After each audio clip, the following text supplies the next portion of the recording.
बुद्धाय शरणम गच्छामि। दोस्तों, आज फिर हम भगवान गौतम बुद्ध के जीवन से जुड़ी हुई एक सुंदर सी कहानी लेकर प्रस्तुत हुए हैं। इससे पहले कि आप कहानी सुनने में खो जाएं, हमारे चैनल को सब्सक्राइब कर लीजिए।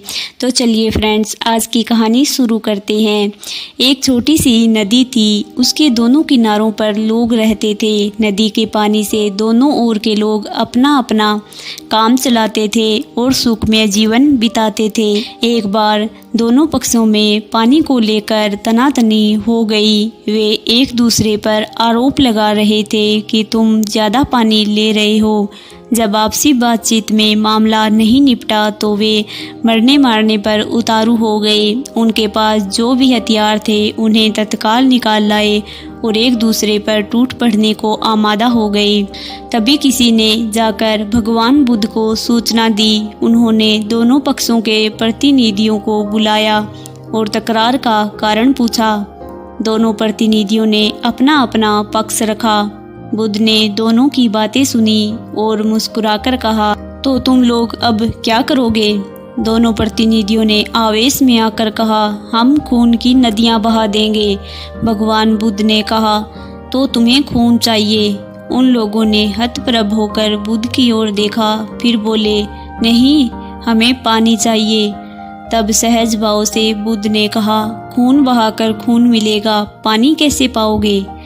कुछ ठहरकर आगे बुद्ध बोले, याद रखो, हिंसा हिंसा को बढ़ाती है, बैर बैर को बढ़ाता है। नदी से ही सीख लो कि वह किसी से लड़ती नहीं, वह निश्चल भाव से अपने जल का सभी के लिए दान करती है। बुद्ध के शब्दों ने जादू जैसा काम किया और दोनों पक्षों की समस्या का सहज रूप से समाधान हो गया।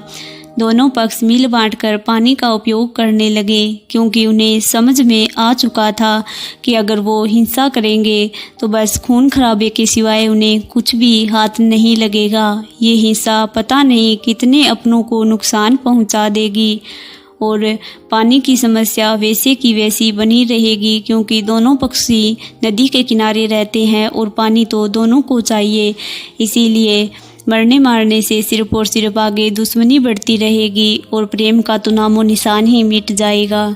तो इसीलिए फ्रेंड्स, भगवान गौतम बुद्ध इस कहानी से हमें यही शिक्षा देना चाहते हैं कि सिर्फ और सिर्फ प्रेम से बात को निपटाने का प्रयास करना चाहिए। आवेश में आकर ऐसा कोई कदम नहीं उठाना चाहिए कि बाद में हमें पश्चाताप हो कि हमने ये क्या कर दिया, क्योंकि आवेश में आकर लिए हुए और जल्दबाजी से लिए हुए फैसले हमेशा दूसरों को और स्वयं को हानि ही पहुंचाते हैं। इसीलिए जो भी फैसला लो, जो भी कदम उठाओ, सोच समझ कर उठाओ।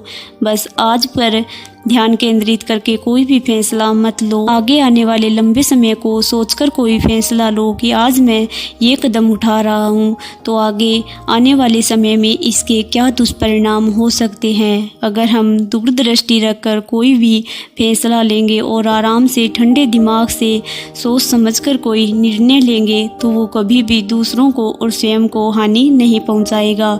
इसीलिए जो भी फैसला लो, जो भी निर्णय लो, सोच समझ कर लो और ऐसा निर्णय लो कि न तो स्वयं को हानि पहुंचे और न ही आगे वाले को।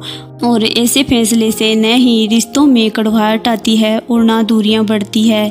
इसीलिए हमेशा ऐसे फैसले लेने चाहिए और इस तरह से निर्णय करने चाहिए कि ना तो रिश्ते ख़त्म हो और न ही ये प्यार। इसीलिए हमेशा प्यार और विश्वास के साथ अपने रिश्तों को जीना चाहिए और छोटी छोटी बातों पर उनमें कड़वाहट नहीं पैदा करनी चाहिए। कई बार बातों को भुलाकर रिश्ते में आगे बढ़ना चाहिए। ऐसा न हो कि छोटी छोटी बातें यहीं रह जाए और ये रिश्ते ख़त्म हो जाए। तो फ्रेंड्स, जैसा कि हम आपको अपनी हर वीडियो में कहते हैं, आप खुद भी मुस्कुराइए और दूसरों में भी मुस्कान बांटते चलिए, जिससे कि ये ज़िंदगी जीना आसान हो जाए और जीवन में खोई हुई खुशियाँ वापस लौट आए। तो फ्रेंड्स, अगर आपको हमारी आज की कहानी पसंद आई है तो कमेंट बॉक्स में बुद्धाय शरणम गच्छामि अवश्य लिखें। और हाँ, अगर आपको आगे भी ऐसी ही कहानी सुननी है तो हमारे चैनल को सब्सक्राइब कर दीजिए और बेल आइकन को प्रेस कर दीजिए, जिससे कि आगे की वीडियो के नोटिफिकेशन आप तक पहुँच